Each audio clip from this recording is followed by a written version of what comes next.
So how do all these concepts come together in practice?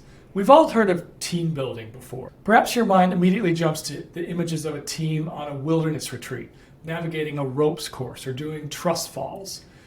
This is a bit of a retro view. While it's true that such a back-to-nature bonding experience like this might boost team morale, the data doesn't really back up the idea that it significantly enhances team performance. So no, sadly, the weekend retreat in the woods won't magically equip your team to solve the next financial crisis. In the current landscape, the term team building typically refers to a more specific and targeted approach. It's about setting aside time for teams to focus on specific challenges or problems that they need to address. There are broadly 5 categories in which we can place these team building strategies. The first is team startup. This happens when a team forms for the first time. It's all about setting shared goals and determining who's going to do what. The second, task-related problem solving. Here, the team takes a deep dive into a known issue related to their work with the aim of fixing it. So maybe the team's aiming to resolve communication issues or balance out the workload more evenly between its members. The third is identifying problems. Sometimes it's not quite clear what the problem is. The team's performance might be dropping, but the reason isn't evident. This is the detective work that goes into finding out what's going wrong. The fourth is social process resolution. People are complicated, and when they work together, conflicts can arise. This aspect of team building focuses on resolving personal disagreements that might be affecting the team's work. And the fifth is regular performance reviews. These are like your team's annual check-in. They're opportunities to meet with the higher-ups and ensure that the team is still heading in the right direction. And research has shown that these more targeted team-building interventions, particularly those that aim to improve processes, really work across various settings. Now, there are heaps of techniques that can be applied for team building. One such method is the role analysis technique, which creates a blueprint for each role within the team. Everyone comes together to brainstorm and clearly define the expectations for each individual role, creating a comprehensive outline of responsibilities, deliverables, and performance metrics. It's an opportunity to specify who does what, how they should do it, and importantly, how their role intertwines with others in the group. This exercise not only aids in understanding one's own role, but also creates a clear picture of the team's interconnected workings. This technique is a bit old school, but it's still used today, and it's proven to be effective, especially for improving role clarity within new teams. What types of roles might be relevant to the team context? One of the most popular role classification methods out there is the Belbin Team Inventory, which distinguishes between 9 roles. The first is the plant, the imaginative free thinkers of the group. They're your creative geniuses that come up with innovative solutions, though they might occasionally forget to keep others in the loop. This is the friend that comes up with wild and exciting ideas for your holiday, bungee jumping off a bridge or finding that hidden gem of a restaurant.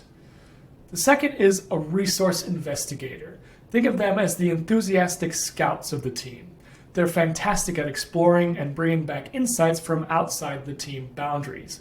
This is the friend who's always networking, the one who finds the best deals, and who knows someone. The coordinator. They're the one who rallies everyone, making sure all voices are heard and contributions valued. They're the ones holding the planning meetings and keeping the discussions focused. The shaper. They are your motivators, always pushing the group to make decisions, book the tickets, and set the itinerary. They're instrumental in driving the team forward. The monitor evaluator. These are your strategists, the calm and analytical minds who review all options and make well-judged decisions. They're the ones who consider all the holiday options realistically, weighing up the pros and cons. They prevent impulsive decisions and ensure every plan is thought out logically. The team worker. They're the glue that holds the team together, focusing on harmony and collaborative success. They're the friend who ensures everyone is getting along. They smooth over any disputes about destinations or activities and keep the group cohesive and happy. The implementer. They're the ones who turn all those wild holiday plans into an actual practical itinerary. They're the disciplined and systematic members who work methodically to execute the plans. The completer finisher. These meticulous members are your quality control, ensuring that everything is polished and meets the highest standards. This friend double checks every detail, from confirming reservations to ensuring all passports are valid. They guarantee that nothing is left to the last minute or overlooked. And finally, the specialists. They're the virtuosos, bringing in-depth knowledge and a unique skill set that's hard to find elsewhere. They're the ones with the in-depth knowledge about a certain aspect of the trip, like the local language, the best spots for street food, or the history of the places you're visiting. Most people excel in 2 or 3 of these roles, and a well-rounded team ideally covers all 9 of them. But not all roles are required all the time. It all depends on the particular situation. And importantly, Belbin's model is a tool, not a rule. It's hard to establish the evidence for these roles empirically because roles aren't always so well defined. Things might play out differently depending on the complexity and the fluidity of team dynamics. And there's still a question mark over what happens if certain roles are absent. Now back to the issue of conflict. From a practical perspective, the critical question is, how do we manage it? As you might guess, there's a whole spectrum of conflict management styles that we can choose from. At one end of the spectrum, you have the my way or the highway approach, or what psychologists call dominating. You're driving full speed ahead with your own agenda, and there's no room for detours. Now, this might sound cool and assertive, but it's a win-lose situation. The other person doesn't get their voice heard, and that rarely leads to positive outcomes. Then there's the peace at any price approach, or accommodating. This is when you step back and let others lead the dance, even if it means stepping on your toes. You lose, they win. Sometimes this might be okay, especially if you're prioritizing the relationship over the issue at hand. But remember, it's important not to make a habit of always putting others first at your own expense. The golden middle way, which mediators love to advocate for, is compromise or collaboration. In a compromise, both parties agree to give a little to reach a middle ground. Some might say it's a lose-lose situation since both parties forego something they want, but when the stakes are high, it's often the best option. Collaboration is like the unicorn of conflict resolution. It's a win-win outcome where everyone's happy. It's the ideal, but let's be real, it's not always possible. So when you can't get the unicorn, go for the horse. Compromise. There's also the ostrich technique of avoidance, burying your head in the sand and hoping the problem goes away. Spoiler alert, it usually doesn't. Avoidance rarely resolves conflict, it simply postpones them. When it comes to managing conflict in teams, remember the power of face-to-face communication. Feedback or coaching delivered in person by someone trusted with dedicated time set aside to do so can do wonders.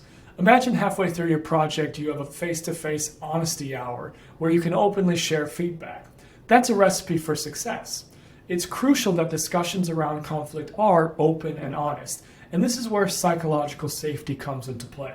With a safe and supportive environment, everyone feels comfortable expressing their thoughts and feelings, paving the way for effective conflict resolution. Another issue that's really important for practitioners is how to cultivate cohesive teams.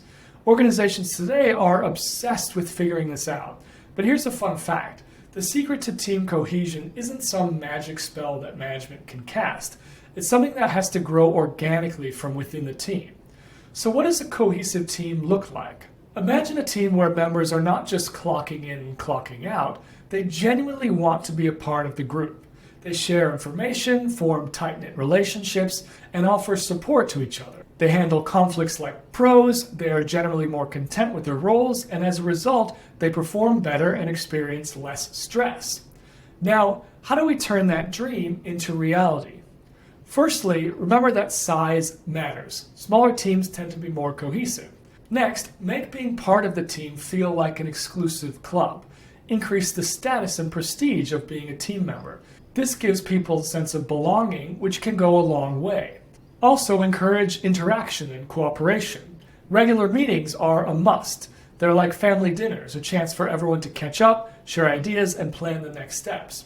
Find common ground. Emphasize shared interests and characteristics. It's like building a shared identity, a we're in this together type of vibe.